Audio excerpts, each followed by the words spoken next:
just go away. When you have it, come back. Now, what we do for them is tell them, oh, okay, this is what we can do for you, right? Bring your CSA document. Are you working on your corporate account? I'm working on it. Okay, you can integrate and start receiving payments. This is what we'll do for you. We'll show you the record of every transaction you're having, but we'll hold on to the money. Once your corporate account is ready, give it to us and we pay all your accrued money into it. Now, that for a customer is you bending the rule a little bit. And he's very likely to be impressed, right? As opposed to you telling him right from the start that this thing is against our policy and we're not doing it. So the important thing for you is to know that you need to be responsible. Another part of responsibility is that someone has called you to deal with something, right? You are selling a product and you have a delivery guy. But someone has somehow found your number and has called you as the owner of the business and say, your delivery guy did not deliver the product by the time you said he would. Now, what you're telling him is that, I'm not my delivery guy. Let me send you his number so that you can call him. Now, for you to be responsible is you knowing that at that time is your responsibility. It is a chance for you to make someone happy and give them good service, right? So you need to be responsible and you need to avoid the loyalty killers. Now, this, again, I think this is the second to the last tip, is that you need to look back and review both great and terrible customer experience moments. Now, you need to sit at different intervals, different times, to say, what are the times our customers have been most excited? When have they been most happy? What did we do to get them to be happy? Now, you sit down with your team. If you're a one-man business, you sit down, you think through again, and get better at those things. Now, for those times that your service, customers have complained about your service, you need to also sit down and think of what you could have done better. So if you're working with a team of people, you don't just assume everybody is doing their job. If you have delivery guys that are delivering your services as an e-commerce business or a small business, or you're working with some other people, now you need to have a channel, a structure, which you sit with everybody and say, okay, when was this customer when did we have issues with customers? Now, we've dealt with them, right? The customers are satisfied. We've made sure the issue has been resolved. Now, what we're doing is we're sitting together and saying, how did this happen in the first place? What could we have done better? So you need to sit down as a business owner, because at the end of the day, remember again, you want to make sure that your customers are happy.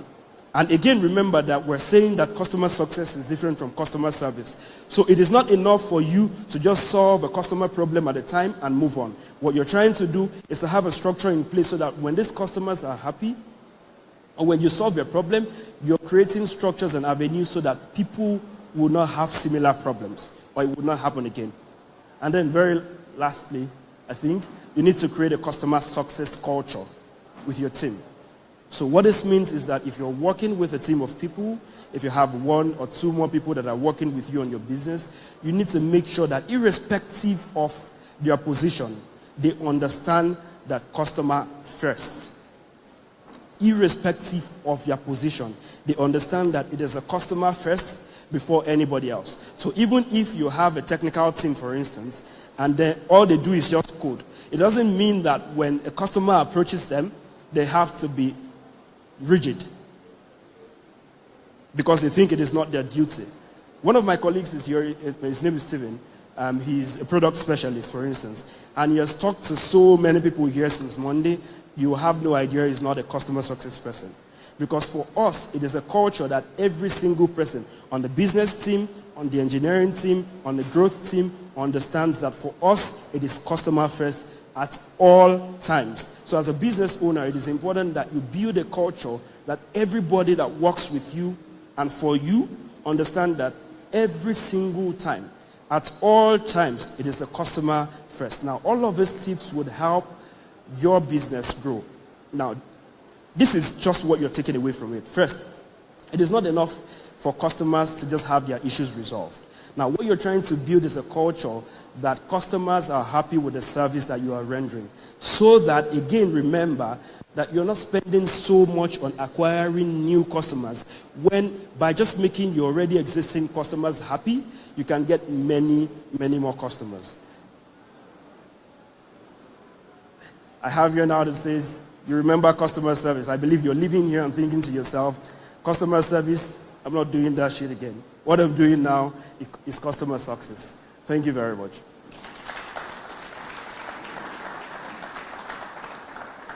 Do we have anyone with questions?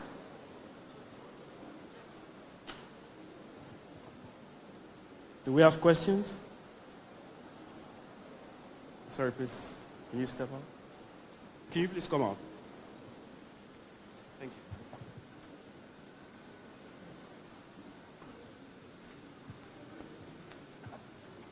you. Good afternoon.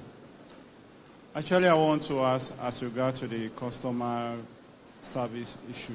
Sometimes the company policy might say maybe there's no room for you to transfer a customer to the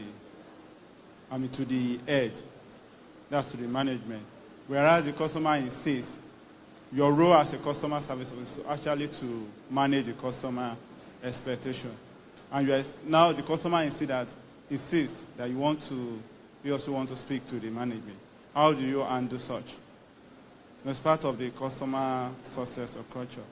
Just like the rule of the organization or the ethics is that you don't forward a customer, you don't transfer a customer complaint. And the customer insists that he doesn't want to speak to you, that he wants that direct.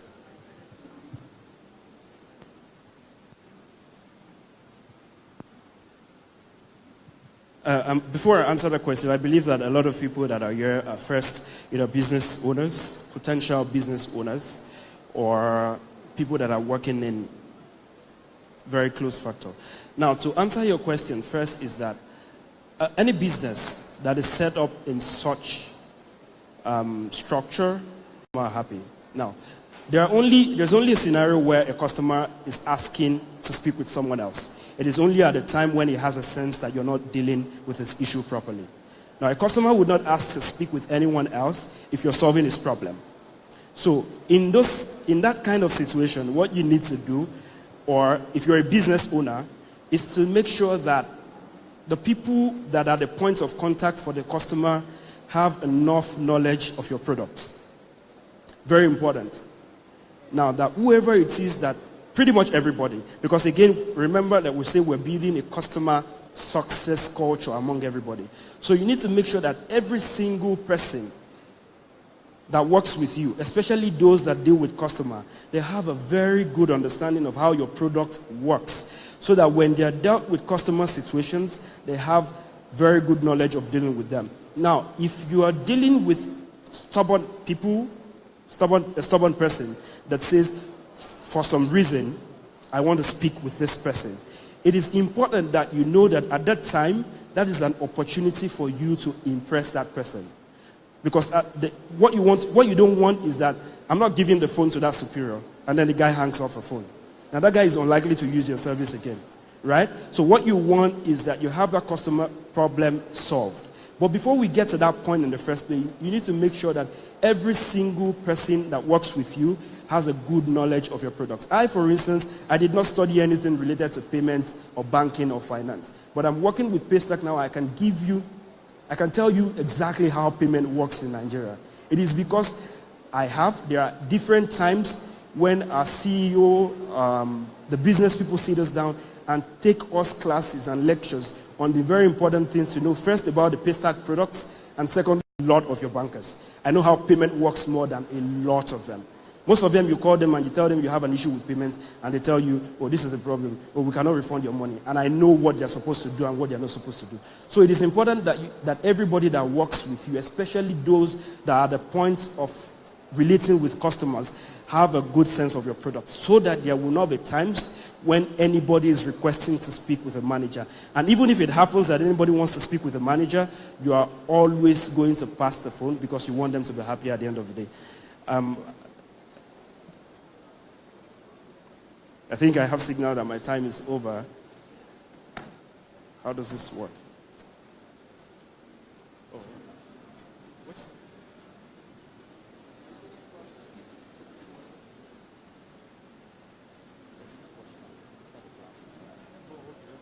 So how it works is, if you have any question, you can see me. The Paystack booth is just right behind you. Thank you so much for your time.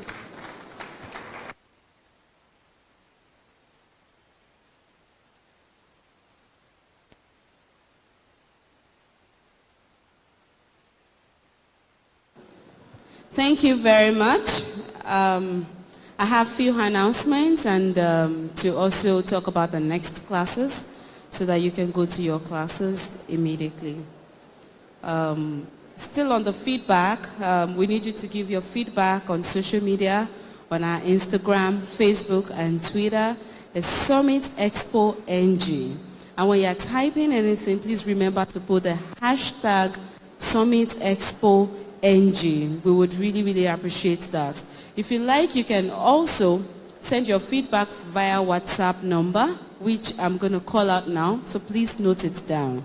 Or even in the future, if you have any question or suggestions you want to give to us, we would really, really appreciate it. So send your feedback or suggestions to 070-3732-5246. I repeat, 070-3732-5246. Thank you. And of course, if you want like a recorded feedback, you want them to record you and all that, you can meet with the creative media. Those are the people that wear the face cap creative black t-shirts. Then they can do the video for you. We would also appreciate that. Then if you ordered for your Easter chicken from the Food Up desk, you will get them delivered to you right here by 2:15. So in case you've placed your order, please by 2:15 you can go to the Food Up desk. Then OneNet servers are offering a 50% discount for all participants. Interested participants should please visit www.onenetservers.net/hosting/register.php. So if you want to put your business online, you can avail the opportunity. Then the registration ends by 4 p.m. You can also call them on 08027 328006. I repeat, 08027 328006. You can also send a mail to them at hello@onenetservers.net. You can send a mail to them at hello@onenetservers.net. So now we're going to the next classes. For 2 to 3 p.m., we have the first class, what you need to know and do before you spend a kobo on social media marketing. So we're holding that inside the Great Hall. That's the hall we're in right now. I repeat the lecture topic, what you need to know and do before you spend a kobo on social media marketing. That's going to be handled by Jumia and Winnovation. Then we have a switch of a particular course. It means we're bringing it forward and taking another one to the back. So the second class is order fulfillment and logistics. That's going to be held at the upper room. Order fulfillment and logistics, MPOJ, at the upper room. That's the room, once you get to the garden hall, you see a stairs, you go up, then that's the upper room, in case you're interested in that class. And the third class, how to optimize your business website to grow your business. That's going to be taken by Paystack, and it's going to be at the garden hall. So I'll repeat the classes again so that you will note the one you probably registered for, then you will know where to go. What you need to know and do before you spend a kobo on social media marketing. That's going to be inside this hall. Then order fulfillment and logistics. That's going to be at the upper room. Then how to optimize your business website to grow your business. That's going to be inside the garden hall. So see you after the next class. Thank you.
Okay, good afternoon, everyone. Oh, my voice.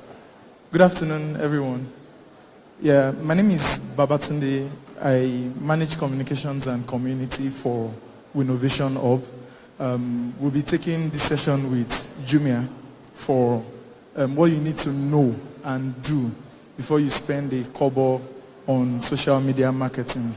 Joining me is my friend from Jumia. Hello. Hello.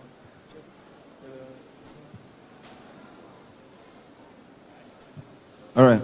My name is Victor Oluwagbeyi, and I'm one of the regional managers for Jumia Nigeria, Southwest region. Okay, and my colleague from Innovation Hub. Technical, please, the microphones.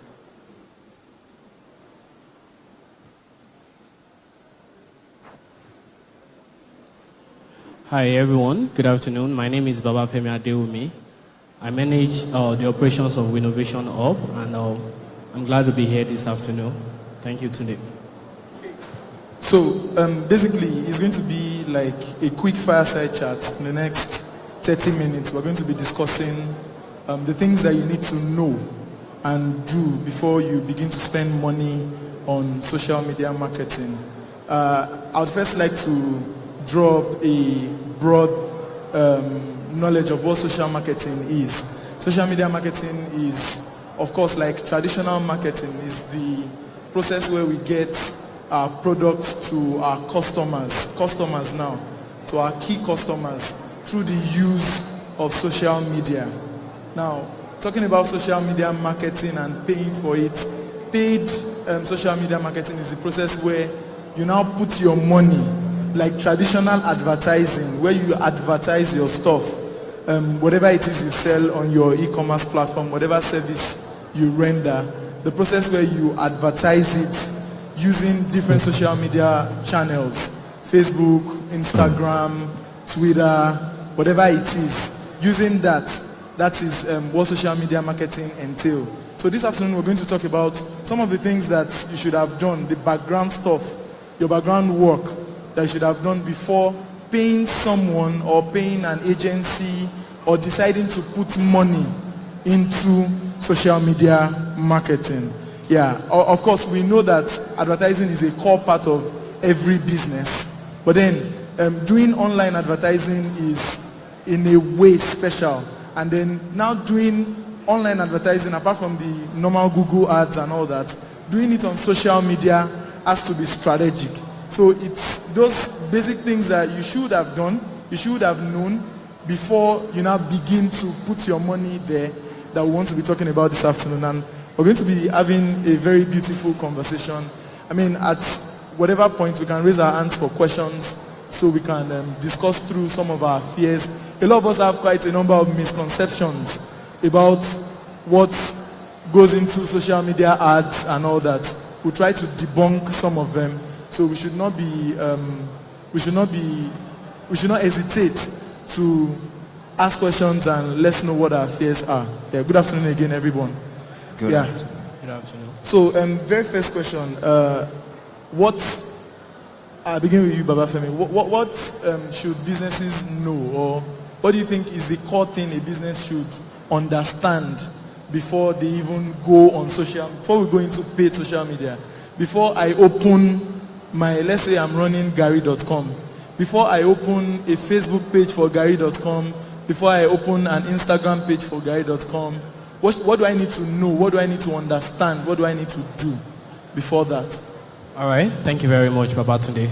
The first thing I want to say is for businesses, you need to understand the core of your business, what you are doing, what your business is doing. You need to understand who is your target market, who are your customers. You need to answer some basic questions to know where is your business faring on offline.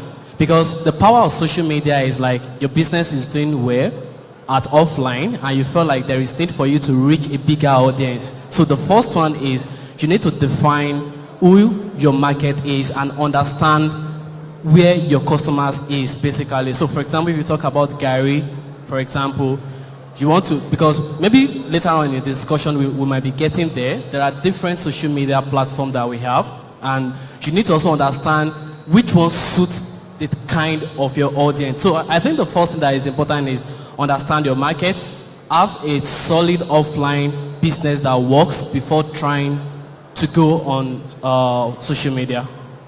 All right? Yeah, you want to add something there?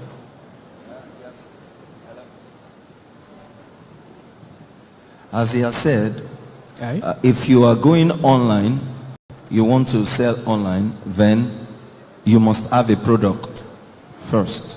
If you don't have a product, it's like you are going online to scam people. So there must be a product already. And what's my definition of a product? A product is a suitably designed item to meet a defined need. So it must be tailored to given specific value.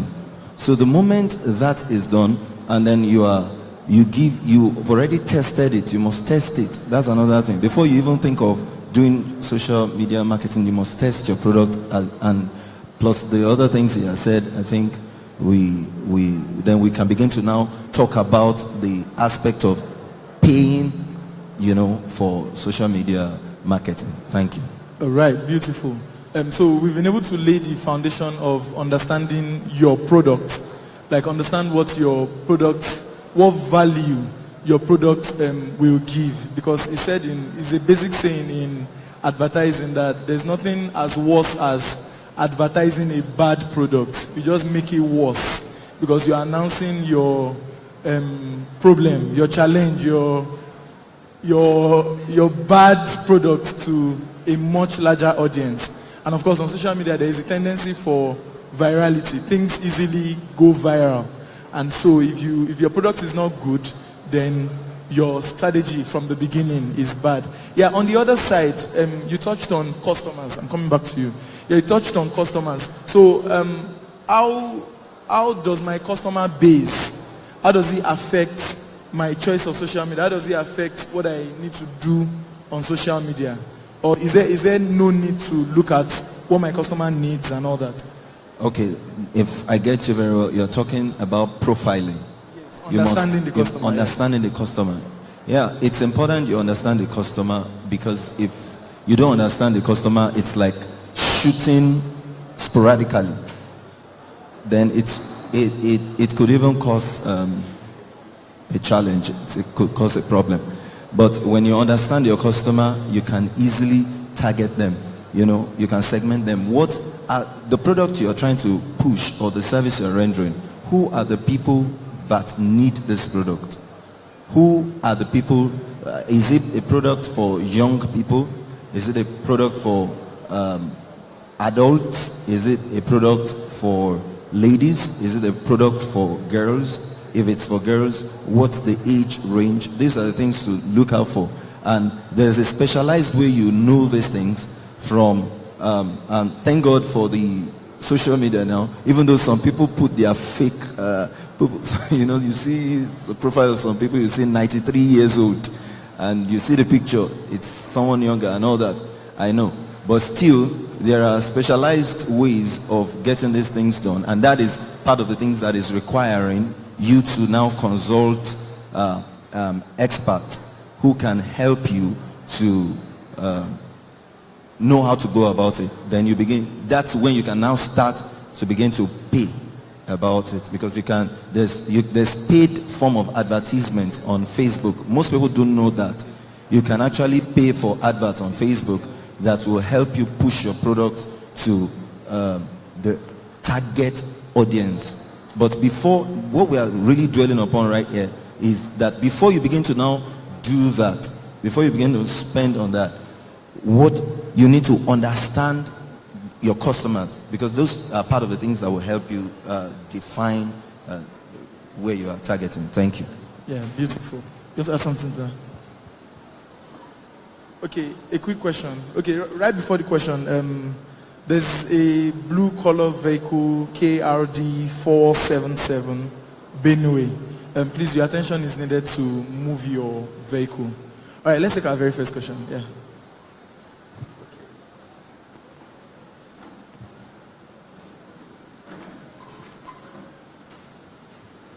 Hello, everyone. My name is Adebayo Adegbite, Content Development Manager. Now, I've run into this problem a few times when I'm when I'm trying to craft buyer personas for people in my work to create content, like buyer personas. In my work to create content for people, like the kind to target them. But then I've also had the opportunity to ask this question in a few gatherings. Now, we're having an issue like maybe a TV channel, for example, like say Cartoon Network or Nickelodeon or what's this one that Jim Jam. Now, okay, Jim Jam, the target audience for Jim Jam is maybe 5-year-olds down or something, but maybe 1 to 5. But then 1 to 5-year-olds cannot afford cable TV to watch Jim Jam.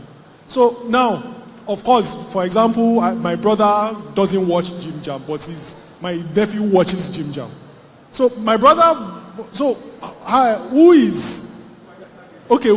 will Jim Jam target? Is it the kid that is watching Jim Jam, or the brother that doesn't have an interest but will be the one to buy the cable TV for the kid to watch Jim Jam? Because he is not interested in the Jim Jam, but the boy is.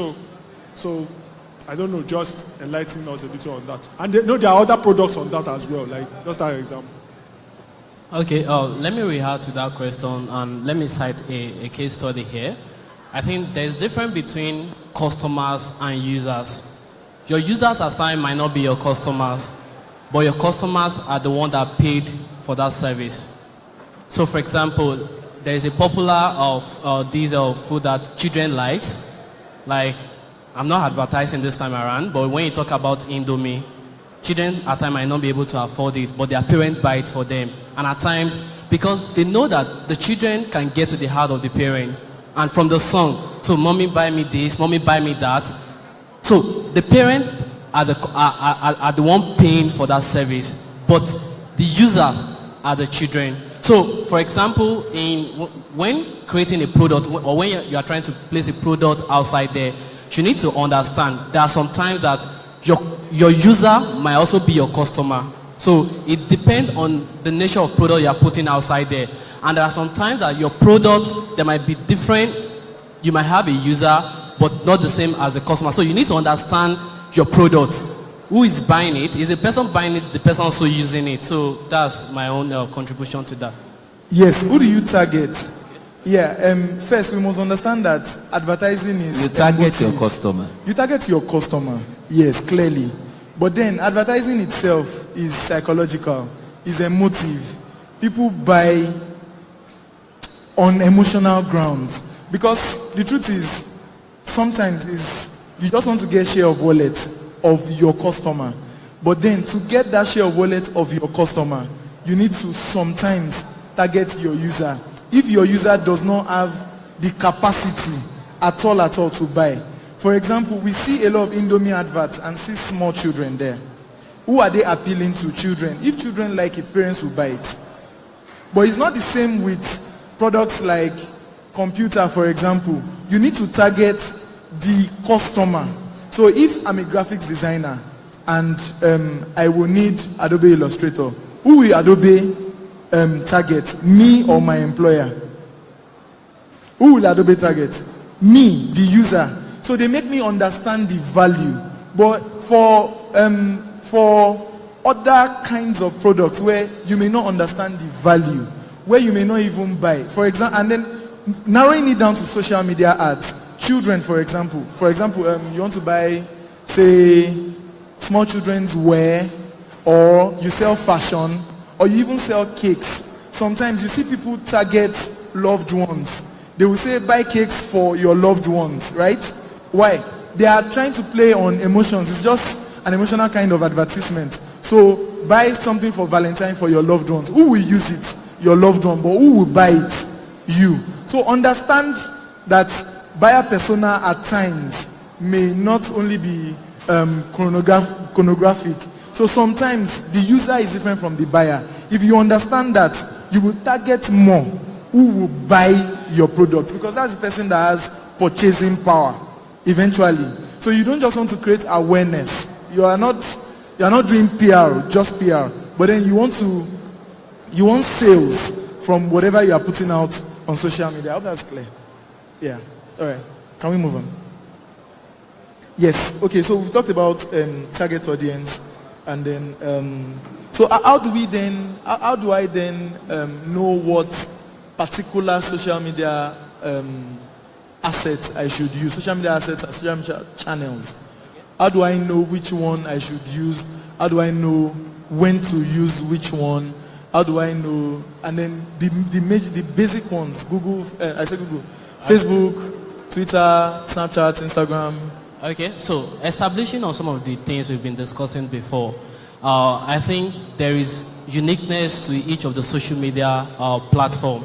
For example, for business or something serious, most people doesn't trust or maybe believe in some social media platform to do that.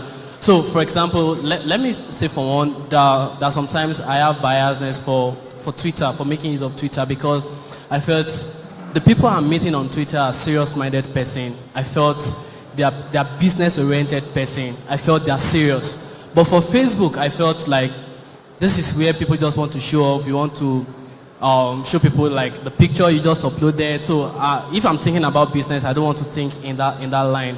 But for example, before going on, okay, let's say before even paying, there's something that there's a beauty of starting small and growing whatever you are doing. And I so much believe in the aspect of growing organically. So for example, you must have an impression, interaction in each. You might give it a try. For example, you have a product, try it on Instagram, try it on Facebook, try it on Twitter. And take note of the intelligent aspect of what you are getting, the feedback, the impression you are getting. And you feel like, oh, so for example, if you're a good business person, when somebody gets in contact to you, it is important to ask, how did you hear about us? How did you hear about us? So for example, you have like 100 people, and out of 100 people, 60 people say, oh, we got your advert from Twitter or from this. Others says, through a friend. So you need to know where you have more of that strength. And when you're able to get that knowledge sector, then you can invest more on that. But before even putting your money on that, first of all, grow organically. See that people are liking whatsoever you are putting on those platforms. And I think it's best for you to now make the decision, like, okay, based on some of people, kind of customers that are getting my product, I think I have them more on this particular sector, on this particular media than the others. I think that's how I'm going to answer that. Okay, yeah, you talked about growing organically, and one key part of growing organically is having content. Yes, and then we see Jumia every day with adverts. We see different content, and of course this question will go to the Jumia person. But then sometimes it's difficult for small business owners to create content. Am I correct? Am I correct? Yes, because content is not just the text that we write. Content is not just come and buy my necklace. Content is everything around it. Content is the pictures, sometimes the graphics, sometimes the videos, sometimes the articles, sometimes how to use my product and all that. So what happens? What happens to small business owners that are not as big as Jumia, that are just coming up and they need to produce consistent content? How or what should they basically say about that? Okay, well, I would like to say we are watching you. I don't know if anybody here has got that experience or you have noticed. If you checked something on our site, you checked some particular thing, probably you didn't even buy it, you didn't order it. When you go to another site or another platform, we are going to bring some of those products to you. We are going to flash those products. We saw you, we are telling you, we saw you when you, how far are you?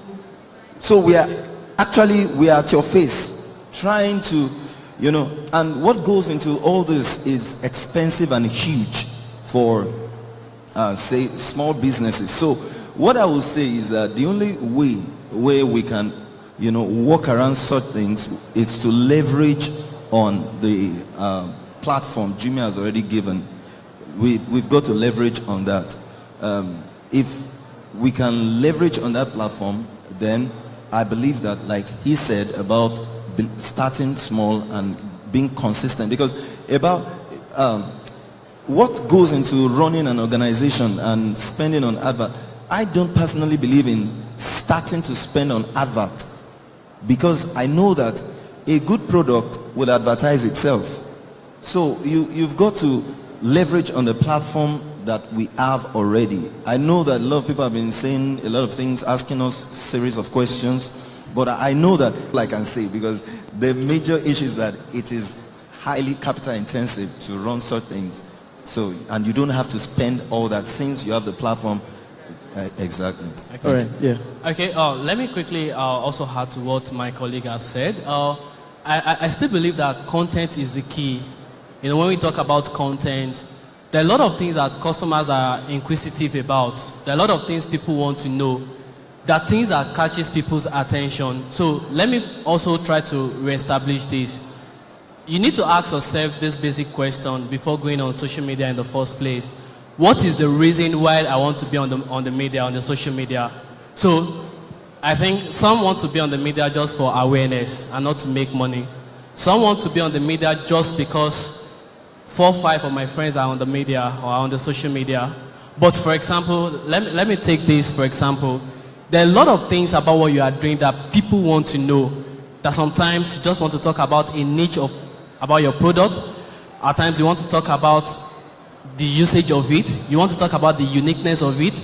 Also you want to look at how, so for example, nowadays I love infographics, especially because people don't want to read and keep reading.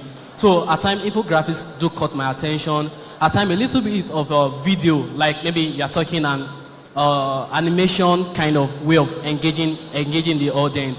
And from experience, I think through infographics, through some of those animation adverts, I think you get more people to either react or try to like get across to you. So, for example, there are area of expertise. So, for example, if you own a business and you are not good in creating a content, possibly you need to learn it, or you need to like ask someone to help you to help you either to handle that. I believe that for small medium businesses, the first thing is you need to know how to create a content. If you don't know, there are different platforms that you can learn that. Talk about what you do, your business and stuff like that. So in this present system we have, I think content is the key, and content is just what we need to make up on. Because or else, social media is something that needs consistency. So people get tired of the same thing over and over again, right? So people want to see something different, maybe in a different way. At times something, nowadays, sorry for taking time. I think nowadays people like something that seems funny, seems like a joke kind of thing. And when we do that, so I'm a fan of this guy. Sorry, that's Lasisi Elenu. That's another stage. But at times, even though why try to crack his joke is trying to put a product on that like, oh, this is what he's trying to refer to. So you need to keep looking for different strategy. Even though when you have a content, if you have a content, you should also change the strategy in which you engage your media or your people on the social media, so that they get interested in whatever you are doing. All right, thanks. All right, so before now they used to say content is king, but now they say content is king, but engagement is the throne that content sits on. So there can be one big, beautiful content, but nobody's engaging with it. So the advantage really, and we're saying all these things, not to say that it's not good for you to pay for ads, it's not good for you to pay influencers. We're only saying that before you do all that, understand these basic things. Before you even seek for a fully visual business, then Instagram is the best place for you. So if you are selling fashion, if you are selling things that you know that people need to see, then Instagram is the best. And for most services, see, the point is know where your customers are. And that's why that buyer persona is important. So a buyer persona, every business should do like a buyer analysis, a buyer persona. Who is my customer? Who is my buyer? To basic things like how old is he? How many of us have noticed that most most alcoholic beverages, most beer, they use billboards. Like there's almost no city in Nigeria you go to where you will not see the billboard of an alcoholic beverage company. Why? Because the people that buy their stuff, number one, the time that they buy is usually in the evening. Now, what they are just trying to do is share of mind. They want to put it in people's consciousness that so when you are driving past, when you are doing all those things, it's clear, you are seeing it. You notice that some ads, even traditional media, some adverts come up only in the evenings. Nobody will put some ads during 12 o'clock and all those things because they have understood who their buyers are. So you understand your buyer, you understand what time he even has for social media. So if you are targeting students, for example, if your main customers are students and you are not doing mobile advertisements, then you have not even started doing adverts because most students don't access the internet through laptops and all that. They cannot afford it. So you have to do basic stuff that suits your kind of audience. Okay, there's a space wagon outside that has an Oyo plate number, Oyo BDJ 800 AA. Please go and repark your car before council impounds it. Please. All right, moving on now. About engaging audience and even about paying and all these things. So at what point should I come to? Now, because we have to begin to round off. At what point should I come to as a business that I feel like, okay, it's time for me to now begin to do paid advertisements on social media. It's time for me to now pay Facebook for Facebook ads. It's time for me to now do Instagram promotions. It's time for me to now pay an influencer. How many of us know about LinkedIn? It's time for me to now begin to boost my posts on LinkedIn. At what point should I get to before I begin to do all those things? An influencer is someone who has a massive followership. And before you can have a massive followership, you must be someone who engages your people. You know, there's something, you know, some people, they will just come up with, I don't know. But let me put it this way. There are some people, some train for it, some are just born like that. They are like sparks in our midst, in a gathering. When you see such people, they put spark in the meeting. Everybody, they can't be around and you don't laugh. And there are some other people, they can be in a place and then you don't even know that they are there. So now, influencers are people online who have managed, probably by virtue of what they do, to have so many followers that they currently know what they do. They are interested in what they do. Do you understand? And then you can pay them to advertise your product. That's aside. There's another view I'm looking at it from. Some of the older generations here, actually you need to pay, you need to employ your children.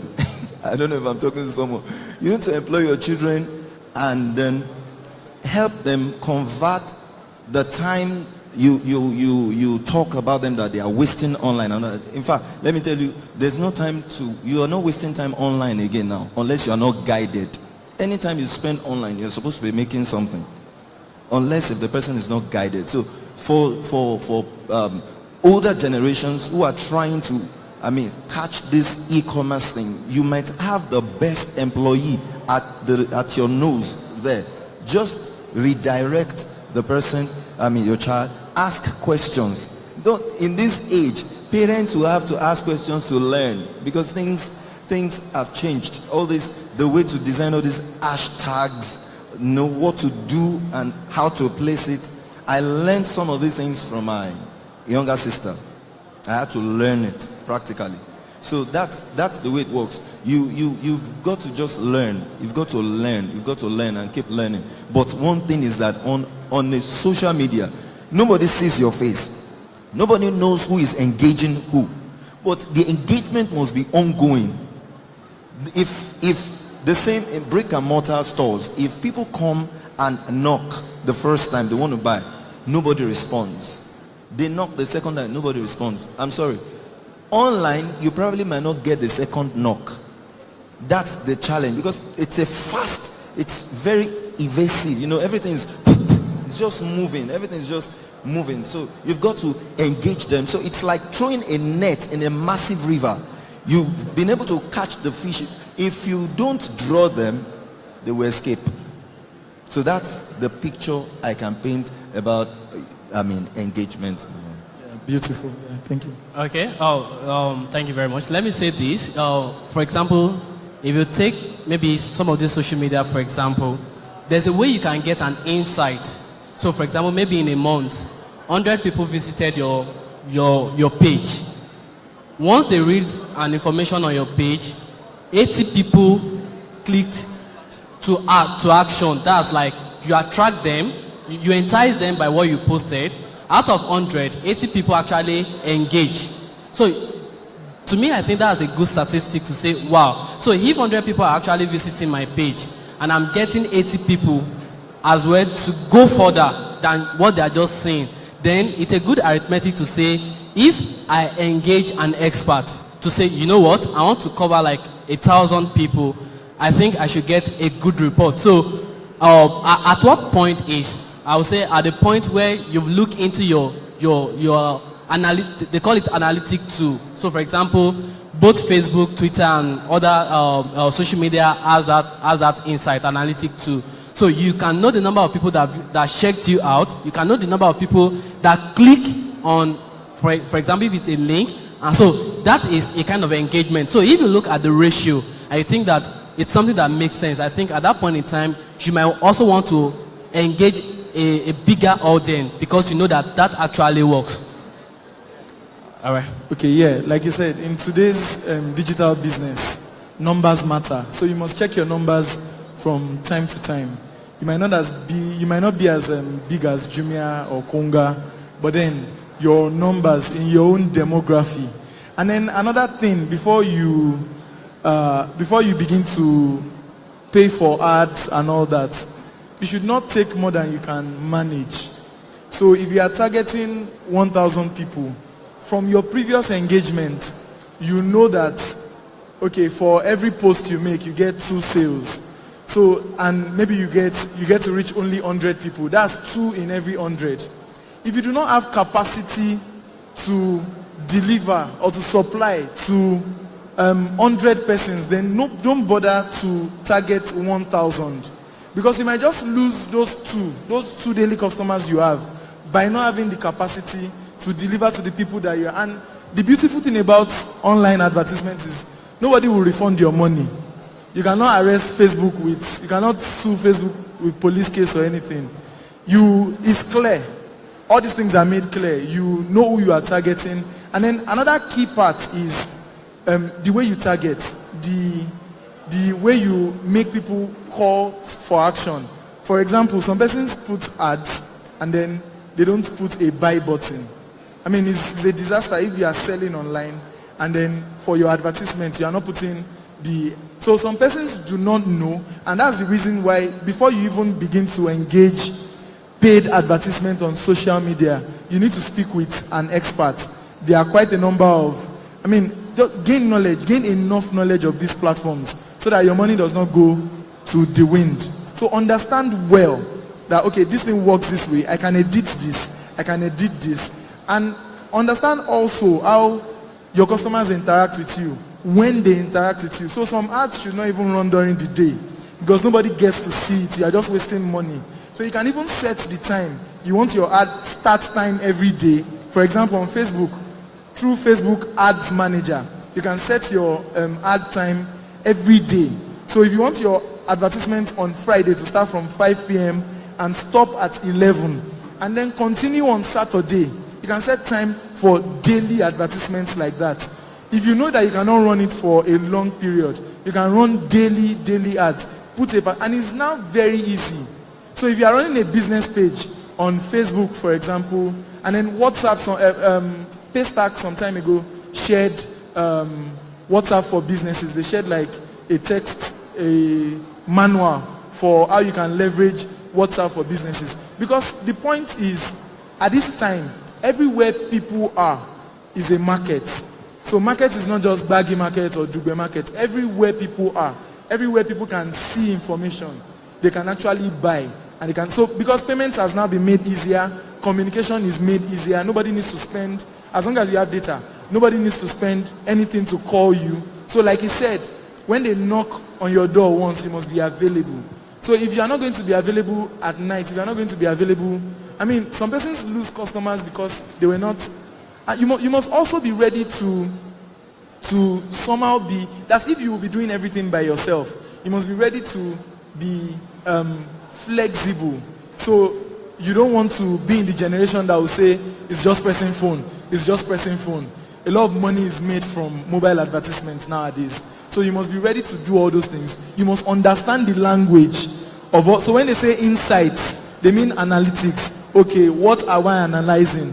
You must know the difference between an impression and reach and conversion. I mean, you must have all those differences. If you have an e-commerce website, you should be flexible enough to integrate social media links if you want to run social media advertisements. But key thing is either you gain knowledge by yourself or employ the services. It can be the remote services of a professional social media handler. Because also, and then we're coming to that, your brand should not be, your physical brand should not be isolated from what your online brand represents. And we see that every day on social media from small businesses. So if your brand is, okay, let's use the Jumia example. There's a way Jumia speaks. They are very business-like. So how does Jumia achieve that? How does Jumia manage, okay, I should say this. How does Jumia manage the number of, how many of us have interacted with maybe a Jumia ad? You see that on almost every post, people come back and ask funny questions. So they say, click here to buy online, and then somebody comes to ask, where do I buy?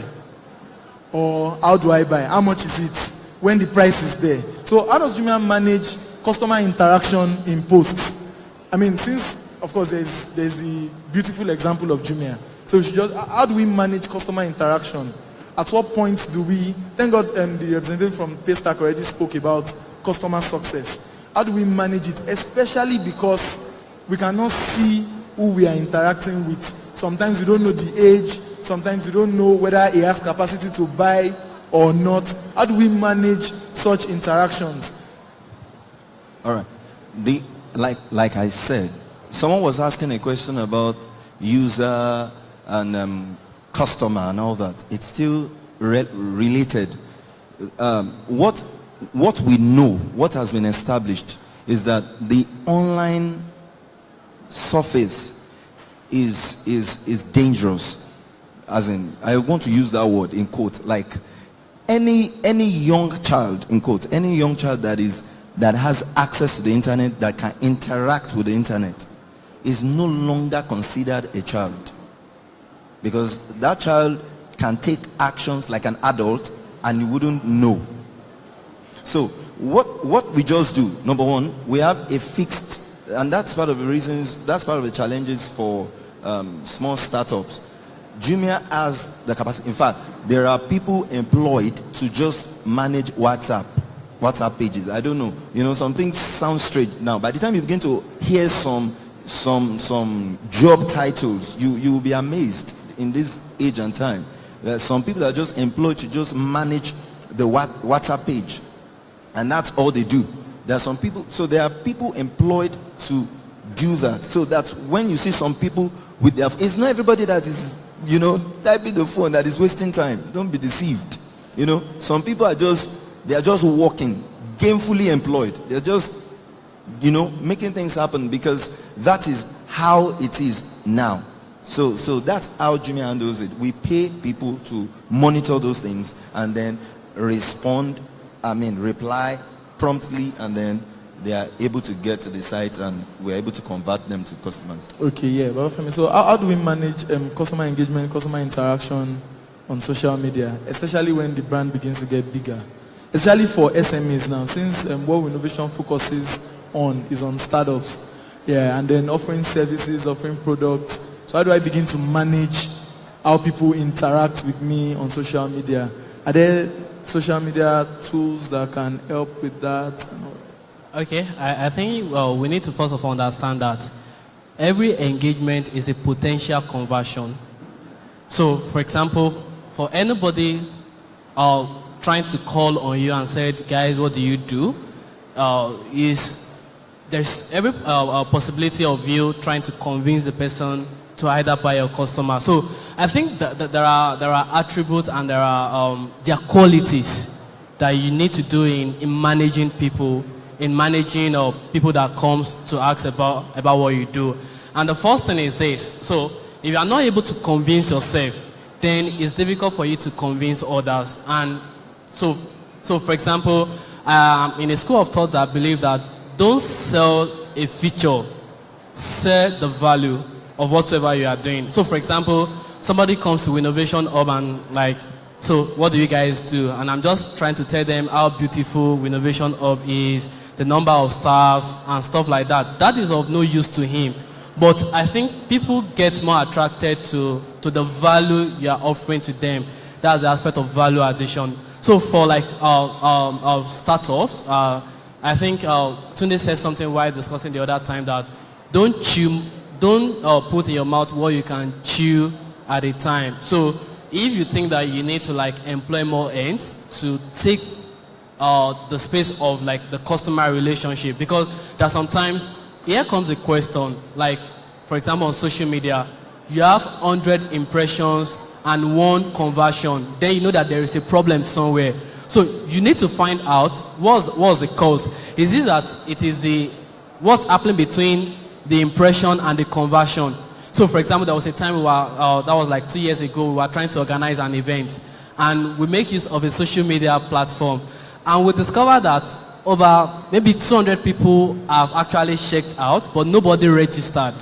And I'm like, man, we can't continue this way. And we have to realize that it is the registration process that looks somehow too ethic for people. So for example, you need to question every process. So for example, from your impression to your conversion, know the metrics, find out the reason behind or what makes it works. Do you need to like simplify it? Do you need to like make it a one process flow and things like that? So it boils down to like the intelligent aspect of whatever you are doing. So I would say for small businesses, you know, I believe in numbers to the order and things like that. And let me say this just on a lighter mood. You know, there are some people that this time around talking about physical engagement. You know, there are some people when I see them, and I just feel like this guy has come to waste my time again. You know, there are sometimes people come to the hub and like, I was just going and I was passing by and I saw, I want to find out what you do.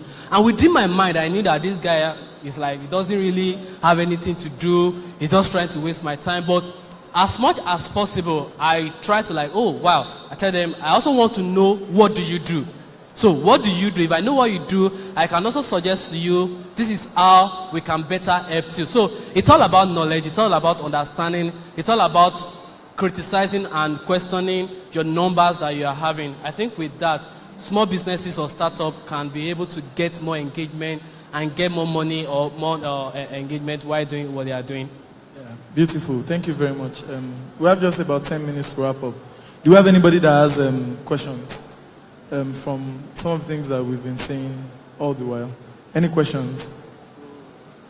Any questions? Okay, so we have 2 questions from that end. Any other question? You have a question? Okay, the 3rd question. All right, yeah.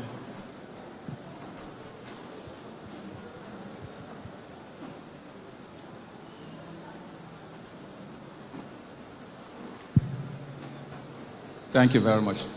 Please, my question is, how do you recruit and pay people that you use to manage your interactions with customers? For example, as you grow, as your business grows bigger and you're getting feedback from customers, that's, you know, you're getting maybe contacts from customers, and you have someone, you want to have someone that can attend to that. Like your WhatsApp page, you talked about WhatsApp page, somebody who is employed to manage the WhatsApp, the Jumia guy was saying. So how do you pay them? Okay, let's even assume that I want to work for you as your WhatsApp page, as one of your WhatsApp page managers. How do you pay me? I need this information so that we can, in case when we have to employ people like that, we know your model, a successful model of paying them. Thank you. All right. Basically, sometimes we have what we call internal recruitment, opportunities. So sometimes when it is something that is newly created, that we feel that someone that has been performing a role, because most of these roles are just created because we discover a space. I don't know if you understand. We just discovered a space and someone has been filling that role, and then the role became so large that the person can't combine what he's doing and all that. So when that happens, we just allow the person to handle it. That is aside. The other part of it is that we actually announce, if you are conversant online, that's the platform through which we announce our vacancies. Do you understand? So that's how we do it. Okay, then also we must realize that, and now this is me speaking for digital marketers, we must realize that digital marketing is fast becoming an industry. So there are now benchmarks for paying depending on what you want the person to be doing. So some persons just want someone that will just manage content. So you supply me the content, I'll be posting for you, I'll manage interaction. Some persons want somebody that will just handle everything. Some persons want someone that will handle only a part, right? Some persons want full-time employees. Some persons want, it depends on what exactly you want the person to do. Because we must realize that it's fast becoming an industry in itself. It's getting big, and gradually people will begin to set. Then also, if you don't want to use individuals, there are agencies. There are digital media agencies that can help you out with this. With Innovation, for example, we have a network of, apart from programmers and everything, we have a network of digital agencies that can help out. There's Tinkling D. There are a number of social media enthusiasts in and around Ibadan and Southwest Nigeria. There are Twitter influencers. There are different levels of influencers you can engage. There are different people you can engage depending on how big your business is and what exactly you need it for. So there is no set in stone amount. It's like saying how much do we pay an engineer? It's an HR question. There's no set in stone amount. But you need to know what you want to use the person for, how the person will be working, and then you have your terms of engagement.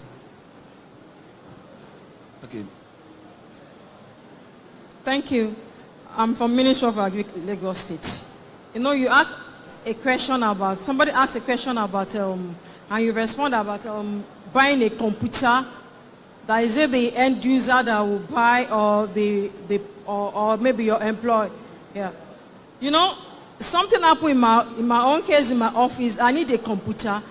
I have something that I want, but my MRS and ICT plus the procurement officer have something else. As a ministry worker, I might not really have a say on that. So how will I join that one together with what my ICT officer and the procurement officer purchased for me?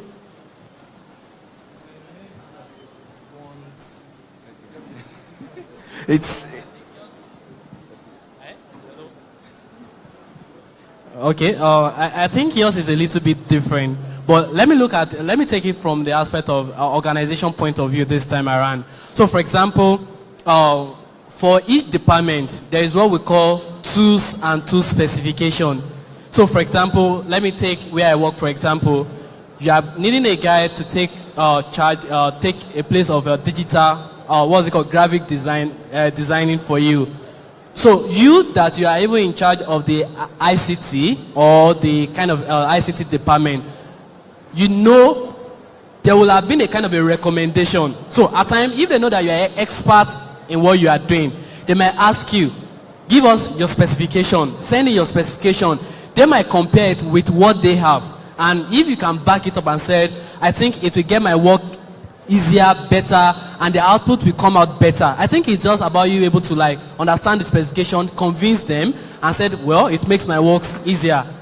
I think with that. But in a ministry kind of settings, where you have a lot of bureaucracy around. It's always difficult. At times, the best thing you can do is to either send a mail or write to your immediate boss who can plead your cause and to get it done. I think that's the way you can possibly find your way around that. Yeah. And so as not to deviate from the original question that brought out that question, yeah. It's just a question of buyer versus user. As a business, understand who your buyer is and who your user is. So you must design your product in itself. I mean, there are these things about product development that I believe, or your service, in a way that your buyer will understand it and your user will be able to use it. Those things are really very important. But then there are exceptions to all these rules. I mean, we're in Nigeria, so. Sir, let me please add. If, for instance, if I get the perspective of the that he or she wants Indomie, and you decide that it is spaghetti you want to buy so that you too can eat out of it, well, the child does not have a choice because you have the purchasing power. So that's just... Okay, yes, sir. Very quickly. I want to ask a question concerning who to manage my social media accounts and all those things. It's like, is it better to give your direct employee or an outsider to do it? Because I used to have a worker who directs most of her things into her own social media account. So many pictures, she put her own page and everything, and she was like telling me she's doing it with her, and I'm marketing my own products. Because she's one of my workers, she's an artist and she does a lot of things too. I decided to employ her because she is creative and all those things. And she was like, how do I put it now? She teaches all these things. She teaches how to make this, make that, a lot of made in Nigerian products. So she was diverting my own products to her own products page and all that. So is it good to employ somebody like that directly, or probably? Okay, the first thing to save our time. Because I noticed it. That's what she was doing. It happens. But the first basic thing is you must understand social media. If you don't understand how it works, people will keep cheating you, people will keep exploiting you on that basis. Also, there is a tendency to make it clash. I mean, some of us that manage more than one Twitter account, you see that sometimes you lose focus of the fact that you are now on your own, you are now on the company's page, and then sometimes I found myself retweeting Barcelona stuffs, retweeting political stuffs, and then I have to go back and delete it. So we must be able to draw that line between what is yours and what is the company's. But the key thing really is having an expert handle it so it can be done well. Having a professional. Because people now train, and then the knowledge of social media is not hard to get. Go to Udacity, go to edX. There are plenty different courses you can take online. In fact, there are plenty articles that have been written about all this stuff. So you can self-train yourself, and then when you see that you should only employ somebody when, having self-trained yourself, you can no longer manage it along with your day-to-day business operations. Then you now need to put a professional in charge. But then for taking advice, you can consult agencies, for a fee. And then they help you set up, help you gain followers and all those things. But the bulk of the work, the bulk of setting up, the bulk of running it should come from you. You should understand every single post. The owner of the business, especially when it's a small and medium enterprise, should understand every single post, should understand every single ad. Nobody should do anything without. So even every single article they put up, every single graphic, you should be able to answer because you are your own brand general, right? I just want to add something to that because it talks more about the professional aspect of it. But the truth of the matter is that there would always be issues. There would always be issues with trust as long as we are dealing with people. But the only thing that could be done to forestall that is that you have the right to employ someone that is capable of doing something, but like he said, ensure that you learn as the person is doing it. You are in the know. you follow closely, and then before you know it, you can also begin to do it, and you can know when something is not right. Thank you. Okay, please, let's take the 2 or 3 questions from that side, and then we wrap up. 1 and 2. Any other question from that end? Okay, that's about it, yes. Oh, my question is this, concerning YouTube. Concerning? YouTube. YouTube? Okay. Yes, as a platform. Formerly in the movie industry, we're used to the orthodox system of doing things, selling it to Idumata, Oshodi, collecting your money. But with the level of online marketing and some other things, YouTube is in vogue now. But the problem is that even after 2 months or 3 months as agreed by the YouTube marketer and the producer, you may find it difficult to know exactly how the money is paid, as in your return. Because there is going to be a form printed through maybe Google or this. They will just show it to you that this is how much you have made so far on the content. How can one get the accurate figure, genuine figure, as a producer? Thank you. On YouTube, what you market is videos.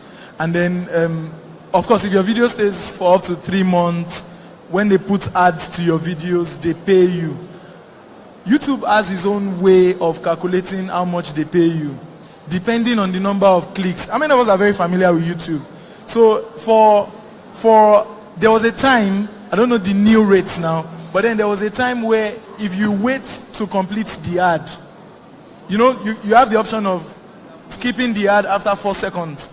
If you wait to complete the ad, then the owner of that video that you are seeing gets a particular amount.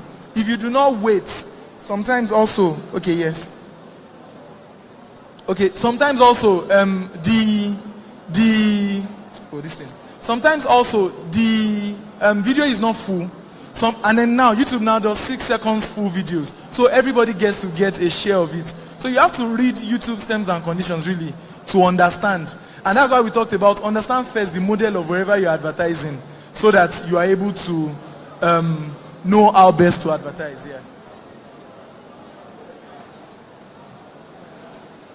Our time is up. Can we see right after now? Yes, thank you very much for engaging. Thank you a lot. See you again some other time.